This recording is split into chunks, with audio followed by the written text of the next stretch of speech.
하나님의 말씀 받습니다. 하나님의 말씀 요한복음 3장 1절로 16절까지의 말씀 한 절 한 절씩 교독하고 마지막 절 함께 하도록 하겠습니다. 그런데 바리새인 중에 니고데모라 하는 사람이 있으니 유대인의 지도자라.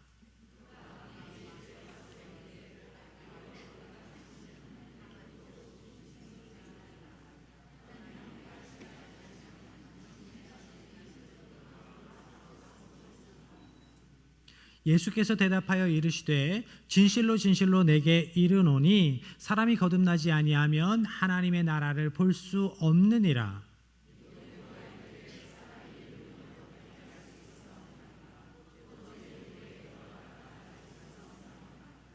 예수께서 대답하시되 진실로 진실로 내게 이르노니 사람이 물과 성령으로 나지 아니하면 하나님의 나라에 들어갈 수 없느니라.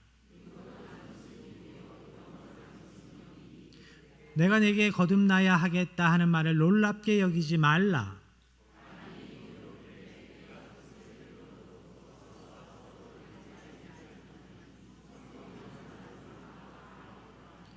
니고데모가 대답하여 이르되 어찌 그러한 일이 있을 수 있나이까?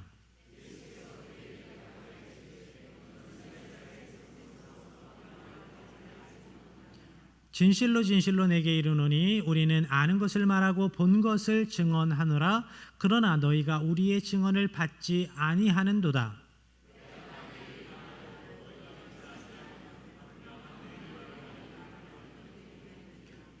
하늘에서 내려온 자 곧 인자 외에는 하늘에 올라간 자가 없느니라. 이는 그를 믿는 자마다 영생을 얻게 하려 하심이니라. 하나님이 세상을 이처럼 사랑하사 독생자를 주셨으니 이는 그를 믿는 자마다 멸망하지 않고 영생을 얻게 하려 하심이라. 아멘. 어느 날 밤에 니고데모가 예수님을 찾아왔습니다. 왜 니고데모는 그 날 밤 예수님을 찾아왔을까? 니고데모는 바리새인이었습니다. 예수님께서 공생의 사역 당시 바리새인들과 서기관들의 외식에 대해서 여러 번 책망을 하셨습니다. 그렇지만 그 당시 바리새인들은 자신들이 하나님의 말씀 율법을 열심히 연구하고 그 말씀대로 살아가기 위해 애쓴다라는 것을 자랑으로 생각했습니다. 그렇게 나는 말씀대로 살아가는 사람이야 라고 생각하면서 뿌듯해 했습니다. 그런데 그런 바리새인 니고데모에게 풀리지 않는 영적인 갈증이 있었습니다. 율법을 연구할수록 율법을 잘 지키는 것만으로는 해결되지 않는 그것이 있다라는 것이 계속 깨달아지는 겁니다. 그래서 니고데모가 예수님께 나와서 이렇게 이야기를 합니다. 본문 2절의 말씀입니다. 그가 밤에 예수께 와서 이르되 랍비여 우리가 당신은 하나님께로부터 오신 선생인 줄 아나이다. 하나님이 함께 하시지 아니하시면 당신이 행하시는 이 표적을 아무도 할 수 없음이니이다. 아멘. 하나님께로부터 오신 선생, 하나님이 함께 하시지 아니하시면, 니고데모의 이 말들을 들으시면서 예수님께서 아셨어요. 니고데모의 심령 가운데에 하나님 나라에 대한 기대가 갈급함이 있다라는 것을 보셨습니다. 그래서 이렇게 대답하십니다. 3절입니다. 예수께서 대답하여 이르시되 진실로 진실로 내게 이르노니 사람이 거듭나지 아니하면 하나님의 나라를 볼 수 없느니라. 예수님께서 니고데모에게 그 마음을 아시고 가르쳐 주시는 겁니다. 영생에 이르는 길을, 하나님 나라를 향한 그 길을 설명해 주십니다. 하나님 나라를 보기 위해서는 거듭나야 한다. 거듭나야 한다. 그런데 거듭난다라는 것이 말처럼 쉬운 것이 아닙니다. 죽었다가 다시 태어나는 겁니다. 그래서 니고데모가 묻습니다. 어떻게 다시 태어날 수 있습니까? 어머니의 뱃속에 자궁 가운데에 다시 들어가서 태어날 수 있는, 다시 인생을 리셋할 수 있는 놀라운 방법이 있나요? 니고데모가 왜 이렇게 반문했을까요?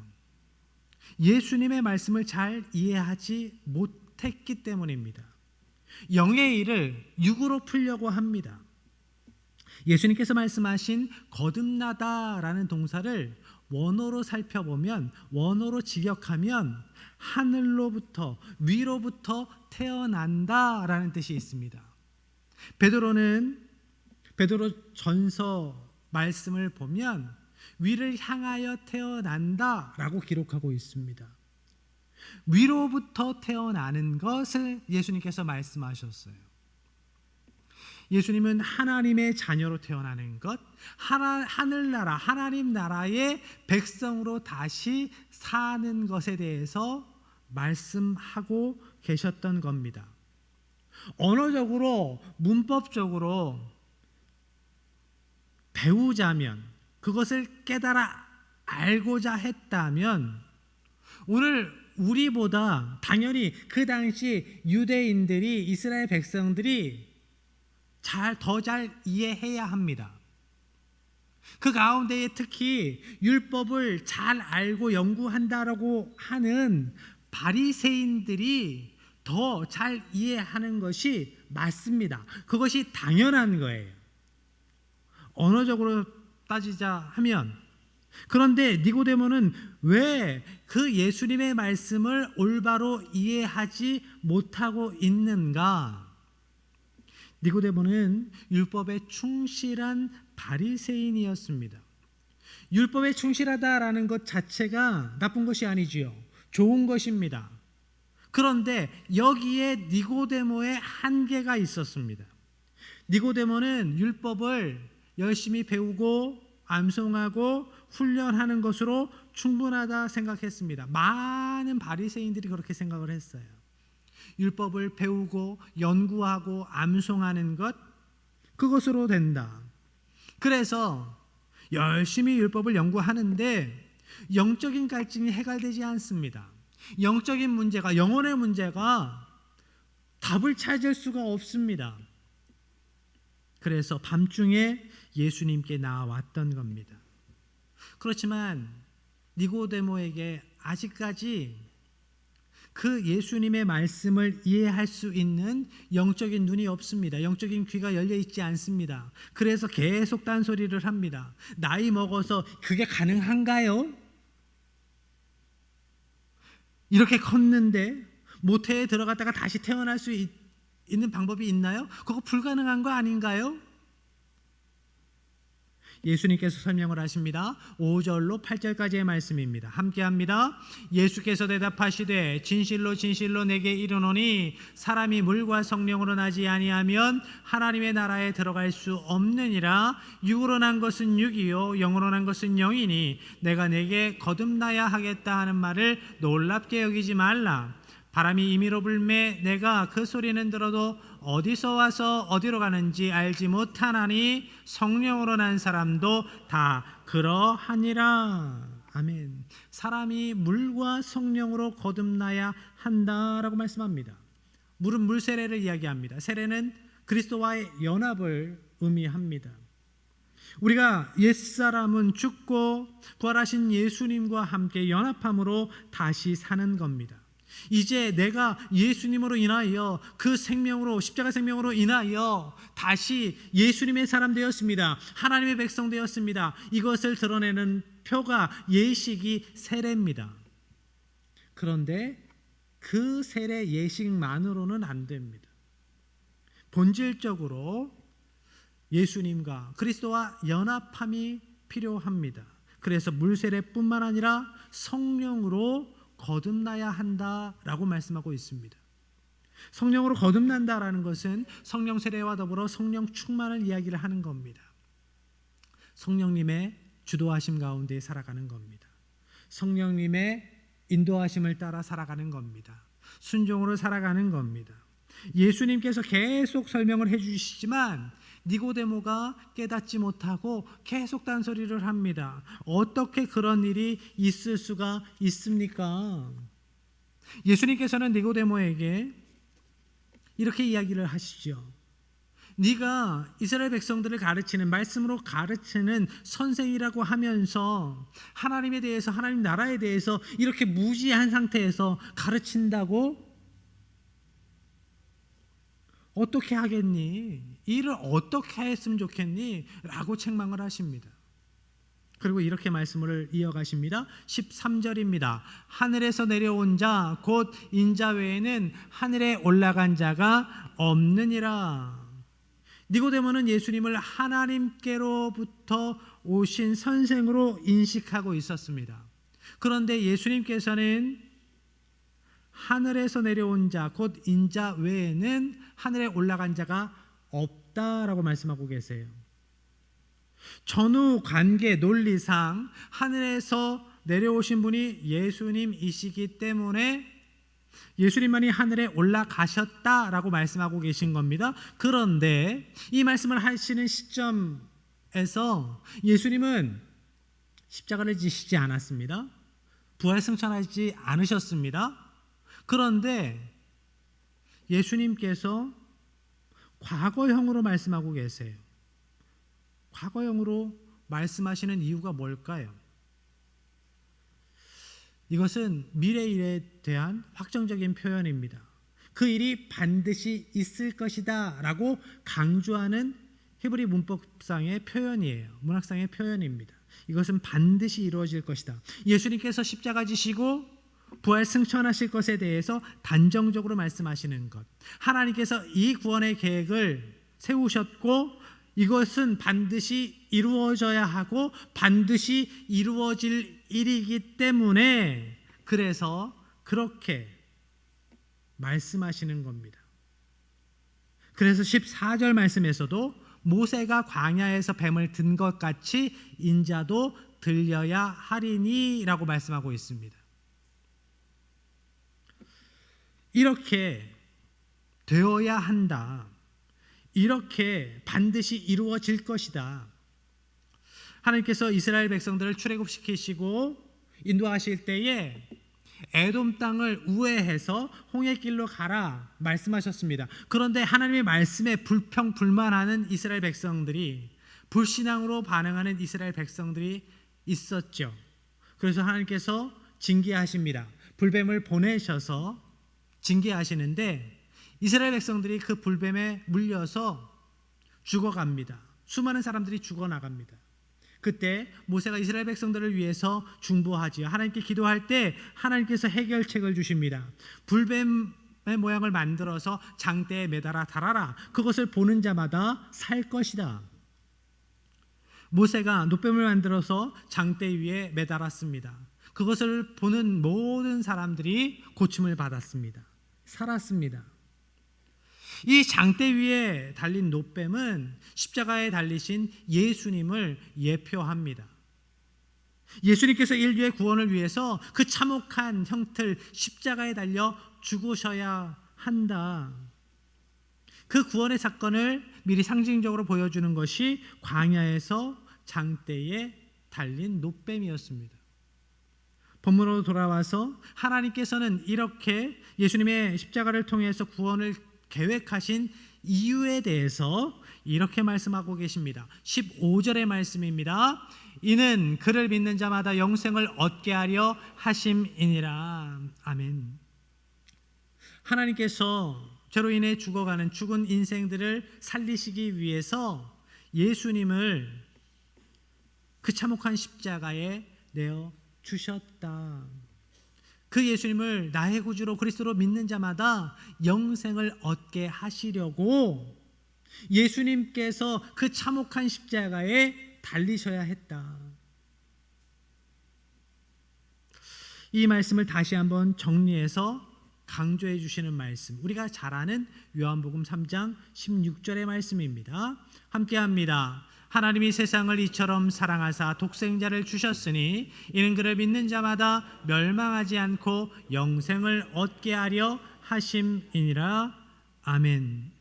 이것이 하나님의 구원의 방법이다라고 말씀하십니다. 불뱀에 물려 죽어가던 이스라엘 백성들이 장대에 높이 달린 그 혐오스러운 모양의 놋뱀을 봐야 다시 삶을 얻었던 것처럼 그 참혹한 십자가에 달리신 예수님을 바라봐야, 그 예수님을 나의 구주로 고백해야 너희들이 살 수 있다. 이것이 하나님께서 세우신 구원의 방법이다. 그날 밤 니고데모는 예수님을 만나서 구원의 방법을 알게 되었습니다. 예수님께서 영생의 길이 되어 주셨음을 깨달았습니다. 그래서 그날 밤을 기점으로 니고데모의 인생이 완전히 바뀝니다. 말씀에 영생의 답이 있다고 생각했던 니고데모가 진정한 복음을 알게 됩니다. 진정한 영생의 길을 알게 됩니다. 그래서 니고데모는 그 이후에 불이익과 죽음의 위협을 감수하면서까지도 그 복음을 붙듭니다.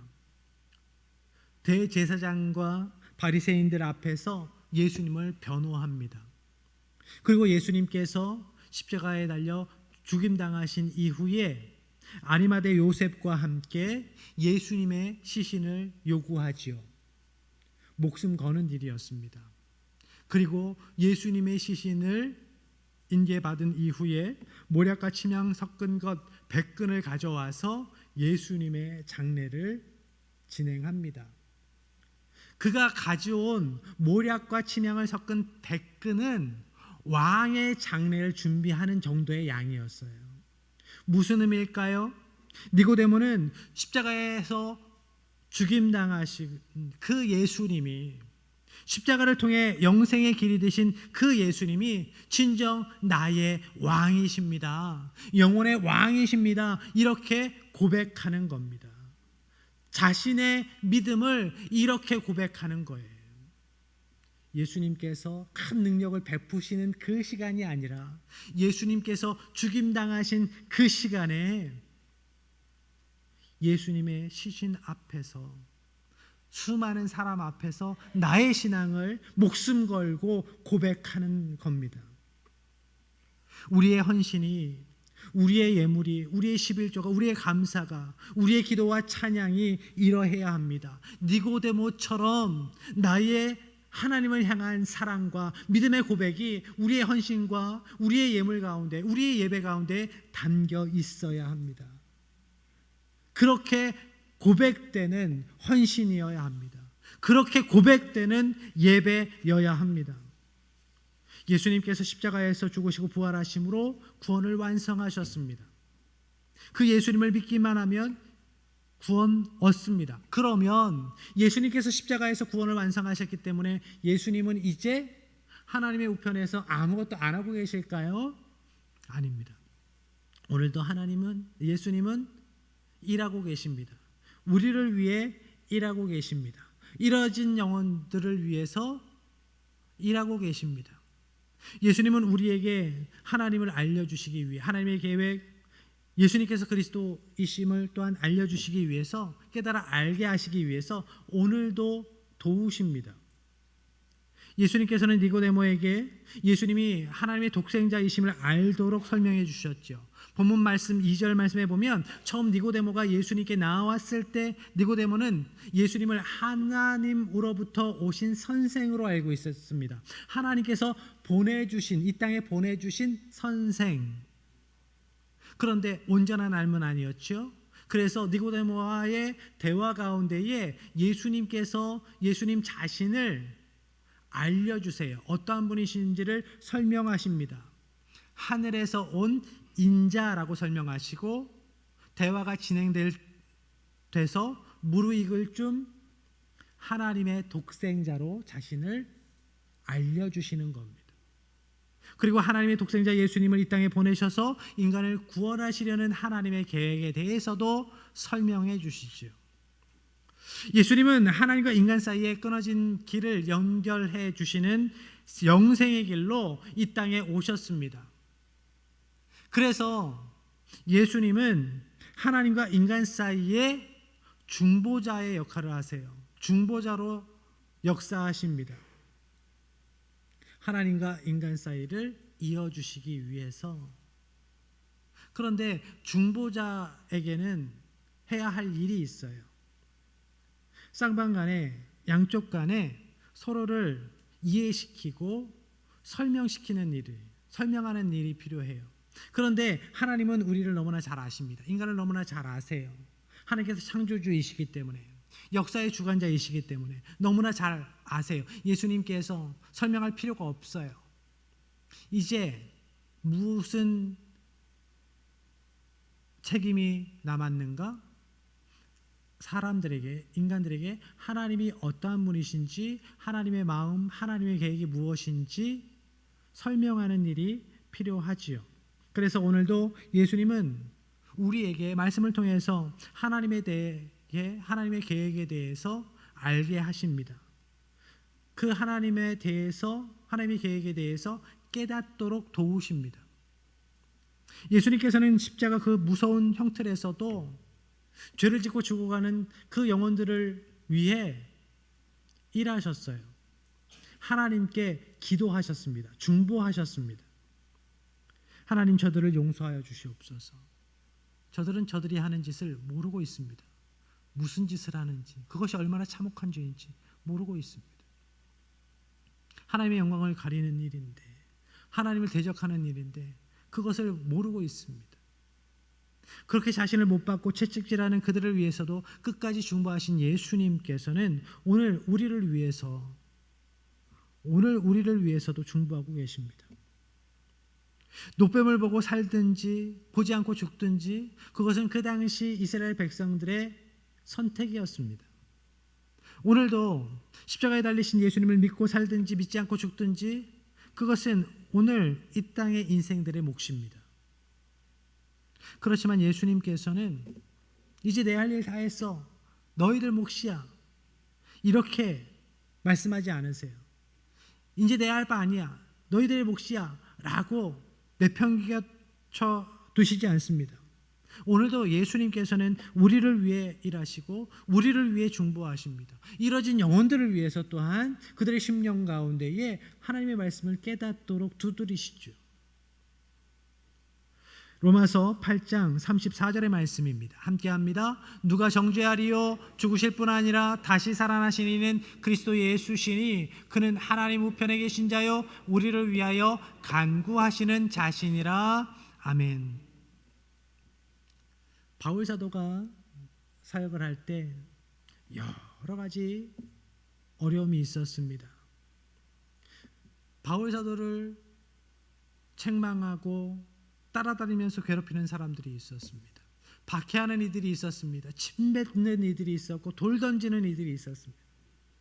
그럼에도 불구하고 바울이 그 사역을 끝까지 잘 감당하고 순교의 자리에까지 나아갈 수 있었던 이유가 무엇인가? 그는 예수님께서 나를 위해 오늘도 일하고 계신다, 나를 위해 간구하고 계신다라는 것을 알고 있었습니다. 그래서 초대교회 핍박의 상황, 박해의 상황 가운데에 힘들게 신앙생활하는 지체들을 위해서 이렇게 이야기를 합니다. 예수님은 오늘도 우리를 위해서 기도하고 계십니다. 하나님께 우리를 위해서 간절함으로 기도하고 계십니다. 그러니까 힘내십시오. 예수님께서 십자가에서 죽임당하시고 부활 승천하신 이후에 바울 사도가 하나님께서 맡기신 선교의 사명을 감당할 때 믿음의 지체들에게 한 권면의 이야기입니다. 오늘도 예수님께서 우리를 위해 일하고 계십니다. 우리를 위해 기도하고 계십니다. 목회를 하다가 이런 말씀을 들을 때가 있어요. 제가 믿음의 1세대입니다. 우리 가족 중에 저밖에 없습니다. 예수 믿는 사람 저밖에 없습니다. 그래서 많이 외롭습니다. 어떤 목사님도 이런 고백을 합니다. 저만 예수 믿습니다. 그래서 참 목회의 여정 가운데 있음에도 불구하고 참 많이 외롭습니다. 저를 위해서 기도해 주시는 분이 없어요. 기도해 주시는 가족이 없어요. 그래서 좀 힘들 때가 많습니다. 힘들 겁니다. 외로울 겁니다. 그렇지만 그때 기억해야 할 것, 잊지 말아야 할 것, 내 옆에 아무도 없는 것은 아닙니다. 예수님께서 나와 함께 하십니다. 예수님께서 나를 위해 오늘도 기도하고 계십니다. 예수님께서는 오늘 우리를 위해 기도하시는 분입니다. 그리고 우리가 예수님을 닮아 그렇게 중부하는 사명으로 살아가기를 원하십니다. 예수님께서는 그 죽어가는 영혼들을 위해서 그 영혼들을 부여잡고 하나님께 매달리는 중보자로 우리를 우리의 가정에 세우셨습니다. 우리의 삶의 자리에 우리 교회에 세우셨습니다. 이제 우리가 예수님 닮아 작은 예수로 그 중보의 사명을 감당하며 살아가야 합니다. 여러분의 믿지 않는 가족을 위해 기도하는 일에 지치셨습니까? 다시 힘을 내십시오. 여러분이 마음에 담은 그 영혼들을 위해서 열심히 기도했는데 아직 열매가 없으십니까? 아니요. 다시 힘을 내십시오. 하나님께서 그 기도를 들으십니다. 예수님께서 여러분과 함께 하시며 여러분의 기도를 도우십니다.